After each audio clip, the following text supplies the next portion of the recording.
Saudações, a paz do Senhor Jesus. Vamos lá fazer mais um vídeo aí, mais uma gravação, mais um vídeo de palavra.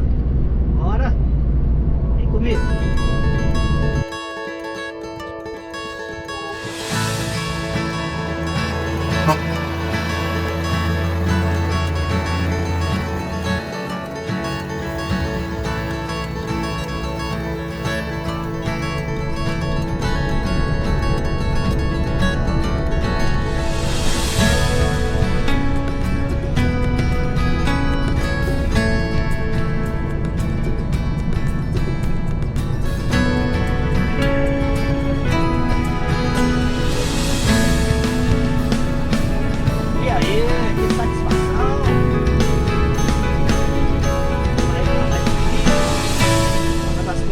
De uma maneira simples, né? De uma maneira que seja fácil de entender.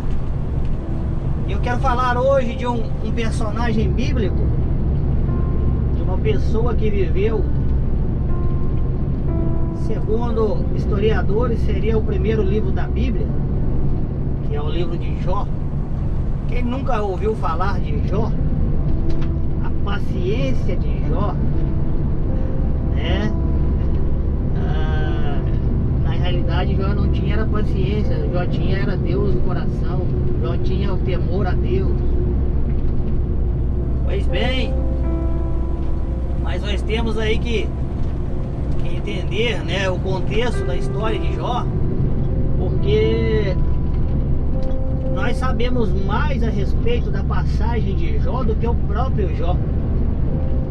Porque nós sabemos que o que está escrito na palavra é que em um dia aonde os filhos de Deus iam ter com Deus, né, os anjos do Senhor, foi no meio deles ali também Satanás. E lá no reino celestial, né, começa a história de Jó. Quando Deus diz, né, tem visto meu servo Jó, homem íntegro, temente a Deus, que se afasta do mal. Então ali neste momento, Deus literalmente apresenta Jó para o inimigo. E aí o inimigo diz que Jó servia, temia a Deus pelas coisas que ele possuía, que Deus havia dado a ele, né? E então Deus disse, toca em tudo que ele tem. Pode tocar em tudo que ele tem. Porque Satanás havia desafiado a Deus, dizendo que Jó blasfemaria na cara de Deus. O inimigo, ele é astucioso, ele é astuto, ele é atrevido, né? E aí então Deus permite que o inimigo faça. Nós sabemos que ali, aquele homem que possuía muitos bens, ele era muito rico, né? E o inimigo vem e toca no que ele tem.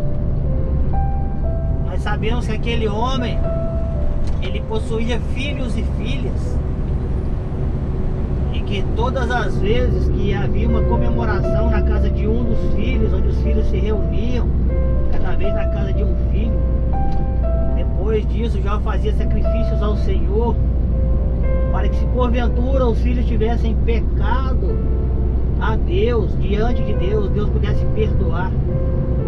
Então Jó tinha bens, tinha sua família, e o inimigo vem e toca em tudo que ele tem. Toca ali nos seus bens, no seu gado e nos seus filhos. E Jó não blasfema contra Deus. Então o inimigo que não desiste volta novamente, volta ali e diz para Deus: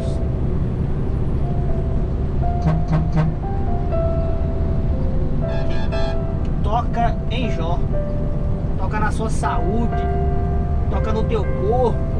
E Jó blasfemaria, né? E Deus diz: pode tocar, apenas poupe-lhe a vida, porque a vida é minha, né? Nós entendemos que a vida só quem dá e quem tira é Deus. Então o inimigo vai e toca na saúde de Jó e o enche de uma enfermidade horrível, onde Jó, ele fedia, onde ele coçava suas feridas com um caco de telha. E agora, meditando nessa palavra, naquilo que ele passava, né? A mulher de Jó, ela chega para Jó e diz, né? Até quando você vai ficar assim? Blasfema contra Deus e morre. O que para ela parecia ser a situação, né? E Jó diz a ela: falas como uma louca. Se nós recebemos aquilo que Deus tem de bom, porque também não receberíamos o mal? E eu meditando nessa palavra, aquilo tudo que Jó tinha, que Jó possuía, havia se acabado. Suas riquezas, seus bens, o que ele era perante a sociedade, aquilo que ele mais amava na terra, que eram os seus filhos, haviam todos morrido de uma vez. Jó fez um único sepultamento para todos os seus filhos. E aí vem a enfermidade, e Jó sofria muito, e ainda os seus amigos que vieram para lhe aconselhar, ao invés de lhe aconselhar, começaram a lhe acusar. A sua mulher, que era a sua metade, né? Ali dizendo para ele blasfemar contra o Deus que ele tanto temia, para que ele morresse. Olha a situação deste homem, que ele estava vivendo aqui na terra, como ele ficou aqui na terra. E eu fico imaginando, porque Deus não levou o Jó. Pois se Jó era um homem reto, íntegro, se desviava do mal, temente a Deus, Jó estava pronto para encontrar com o teu Criador. Porque muitas das vezes eu creio que pessoas são tiradas da terra, pessoas morrem, muitas das vezes muito cedo. Pessoas que são tementes a Deus, que servem a Deus e morrem muito cedo. Eu imagino que é porque Deus sabe que se essa pessoa talvez continuasse vivendo aqui na terra, poderia haver um risco dessa pessoa se corromper e se perder. E Deus a recolhe antes. Eu estou dizendo isso para nós, antes para nós, porque para Deus é tudo no tempo certo. Mas então por que Deus não levou o Jó? Porque Deus não poupou daquele sofrimento? Pois se a Bíblia diz que Deus não tem prazer na morte do ímpio, mas Deus se alegra na morte do justo. E Jó, ele era justo. Porque Deus não o recolheu, não o levou para a glória, já que tudo tinha ido embora e Jó estava sofrendo? Por que não? Porque ainda mantê-lo aqui, para quê? E aí eu meditando nessa palavra, havia dois sentidos para isso. É porque havia muitas testemunhas à volta de Jó. Porque Jó, ele era um homem famoso na sua época, ele era o mais rico, sua família era grande e ele chamava a atenção. Então, Jó, vivendo aquela situação horrível, todos o acompanhavam, ainda que de longe, mas viam a sua história. E se nós sabemos que se Jó partisse para o Senhor naquele momento, seria lucro, porque aí seu sofrimento acabaria. Mas para aqueles daquela época, para aquela cultura, como seus próprios amigos disseram, provavelmente você pecou, você errou e você está sendo castigado. Entenderiam aquele homem que temia o Senhor, tudo que ele fazia perante o Senhor e que era público, se ele morre naquela hora, daquela maneira, parecia que algo havia acontecido de errado. Talvez pudesse entender que o que Jó fazia não era correto e poderiam buscar outros meios. Deus tinha um plano, Deus tem um plano sempre, tem um propósito.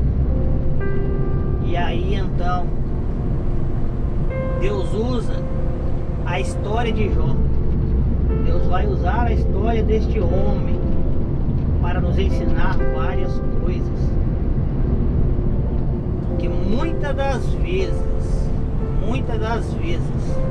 aquilo que nós passamos, que parece que é um castigo, que é algo que deu errado, é Deus trabalhando. Isso é fato.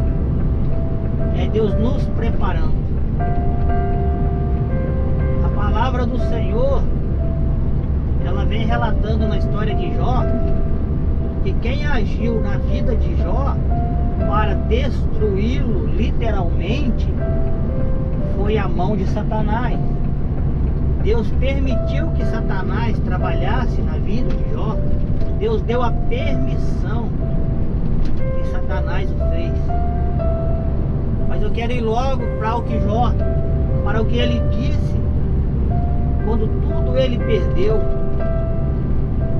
A frase que Jó disse é maravilhosa, porque vem nos ensinar muita coisa para nós que somos crentes. Mesmo sendo Satanás o instrumento para que aquilo acontecesse na vida de Jó, Jó diz a seguinte frase: Deus me deu, Deus tirou, bendito seja o nome do Senhor. Oh, aleluias! Deus não atribuiu, Jó não atribuiu a Satanás aquilo que acontecia em sua vida, porque Jó tinha o entendimento que Deus está no controle de tudo, inclusive de Satanás. Satanás, ele só vai até onde Deus permite, porque ele já é derrotado. Satanás, ele não tem poder nenhum sobre a nossa vida. Deus tem o controle. Então é um dos ensinamentos para a nossa vida. Não importa o que nós estamos passando, Deus está no controle.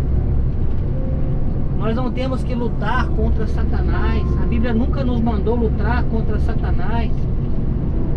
A Bíblia diz para nós temermos ao Senhor, servirmos a Deus, que Ele é quem cuidará de nós. A Bíblia diz que o anjo do Senhor acampa ao redor dos que o temem e os livra. Sim, nós devemos temer ao Senhor, e é Deus que tem o controle de tudo. Outro ensinamento na história de Jó, porque quando Jó novamente ele reverte a situação de Jó, a Bíblia diz que Deus vem dando a Jó tudo em dobro, toda a riqueza que ele tinha, Deus dá em dobro. Sim, dá em porção dobrada, devolve a Jó em porção dobrada. Mas quando chega nos filhos, Deus não dá em dobro. Aquilo que ele mais amava, que Jó tinha de mais precioso, Deus não dá em dobro. Todos os bens foram multiplicados, mas os filhos não. Por quê? Porque quando os filhos de Jó morreram, quando eles partiram da presença de Jó, Deus os acolheu na sua glória. Ou seja, os filhos de Jó, eles podem ter morrido para Jó naquele momento, mas Jó os reencontraria. Então não era necessário dar outros filhos no lugar daqueles, porque aqueles estavam na glória e Jó os reencontraria. Então não foi dado em dobro os filhos de Jó, porque os filhos de Jó apenas partiram para a glória. E a Bíblia diz que ainda Jó viveu 140 anos. Oh, aleluia! Esse é um bom testemunho para aqueles que ficam. Sim, porque se Deus leva Jó para junto de si.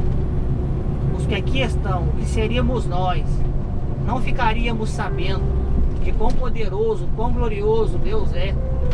Ele é capaz de reverter situações, de mudar situações, de reverter um cativeiro, sim, de prosperar quando parece que não há mais a menor chance de reverter a situação, seja ela na área sentimental, na área da saúde, talvez na área espiritual. Muitas das vezes, pessoas que se encontram fracas na presença do Senhor, Deus sim é capaz de reverter a situação e fazer deste ou desta o mensageiro da tua palavra, dando um bom testemunho. Deus é capaz de reverter qualquer situação, inclusive situação de morte, porque nós temos esse relato, que ainda que tenha passado vários dias, ainda que já esteja cheirando mal, Deus é capaz de mudar qualquer situação, e pode mudar a tua situação, seja ela qual for. Creia que Deus está no controle, Deus está trabalhando, isso para a honra e glória dele. Sim, eu quero orar por você. Senhor, meu Deus, eu coloco diante de ti, Senhor, este que está ouvindo essa palavra neste momento. Oh, Senhor Deus, revela, Senhor, aquilo, meu Pai, que o Senhor tem para a vida dela.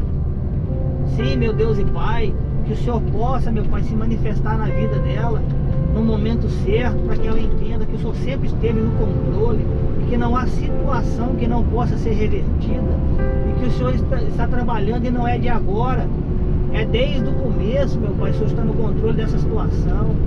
Sim, meu Deus e Pai, mas eu te peço, meu Pai, em nome de Jesus, se for da tua vontade, um sinal, meu Pai, na vida dessa pessoa, para que ela entenda, meu Pai, que o Senhor está trabalhando. Isso, Senhor, eu te peço em nome de Jesus, meu Pai. E dessa pessoa a coragem, a força para continuar, a confiança necessária, meu Pai, em nome de Jesus. Sim, meu Deus e Pai. Senhor, e que no dia certo, na hora certa, meu Pai, que o Senhor possa se manifestar com todo o poder e glória, Senhor, na vida dela, meu Pai, em nome de Jesus, Senhor.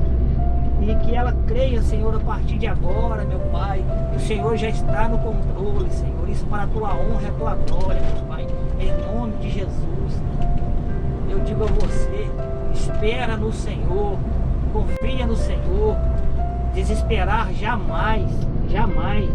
Espera nele, ele não é tardio, ele vem na hora certa e muda qualquer situação, para a honra e glória do Senhor Jesus. Que Deus te abençoe. Eu sou Valdir Carvalho, esse é o seu canal Viajando com Cristo. A paz do Senhor Jesus e a paz do Senhor Jesus.